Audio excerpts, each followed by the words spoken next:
استغفروا لأخيكم هندا خازا جبرنا گناه ها بو برای خوب بکن بو خشکت خوب بکن و هندا خازا ثباتش خود تعالی بکن که خود تعالی ثبات بدته فإنه الآن يسأل چونکه ویگا و هندگ ملائکت دین و بسیار ریزکن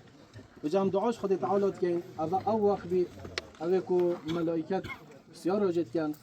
و جواب بسیارت خود داد و خود تعالی از ما نوی رحوان کرد گلی برا اوه مرنه هندگ خصوصیاتت هی اش خصوصیاتت وی مرنه اوه که به فرق و جدایی به جیاوازی کل نفس ذائقة الموت بردوام روزانه امید بینین خوشتویت مچن و امید بینین اف آیته بومت تخواندن و همین نفسک یطام کنه وی مرنه بله با کس اجماع عبرت بخوش وی مرنه ناگیری بله با هم الخنازه ورین الرب خنازه ورین اره ما اواوی گاوه بن آخفه ما روزه که دروجات گل منه بو ما روزه که اوجی نتاعت هنداوی هندک قبره بله والله بله با وی گاوه هندک الهنداوی قبره خصوصیات مرنه نه وقت مرن ارسل تداگت او نینه کده برفته بید والله دبکت خو برا وی مرنه وچی گل اجاره ده بیزن فلان کس نساخ بو برا فلان دولتی فلان کس چو فلان باجیری او مرنه وما تدری نفس ماذا تکسب غدا وکی خود تعالی بجید کس نزانید روز صباحی خدا ده چی کرد وما تدری نفس بأی ارض تموت و کس نزانید کدید کیش عدی در حای تکشان و ده دمراندن به جا اش خصوصیات دوی مرنه هر گاوا مرنات ها والله ده بیت خوب برد مرنه بچی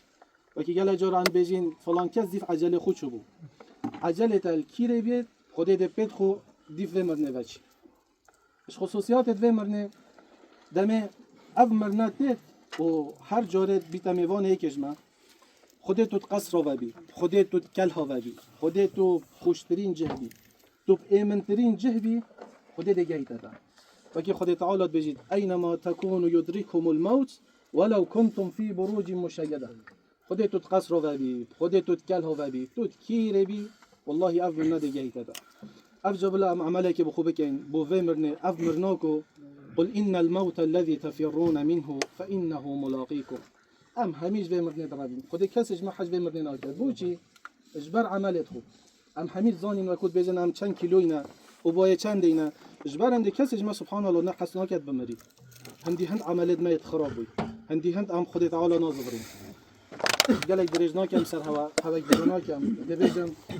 خود تعالی اویش و اوی نساخیاوه بسبب ویش و نساخیه پلا و درجه دوی البحشت بلند کرد خود تعالی صبر هدار بدتا کسو کار و نیاس دوانا و تشتکی گلکی گرنگی های راستی من حس که راماجهی ببدم مرن گلک اب زحمته وقتی خوشتیوی یک جدف مروی بارد کرد و چید سر دلی مروی گلک اب زحمته بله پاک بدم بزانیم پیغمبر علیه الصلاة والسلام بجید الصبر عند الصدمة الاولى هندی که صبر گرتنه دبیجنه فلان کسی یا صابره بوچی وقتی دست پیک و مصیبت بودید او صبر سر کشید صبر اولینه وقتی مصیبت سر مدادید که خود تعالی چه پی نخوشه اموی بگین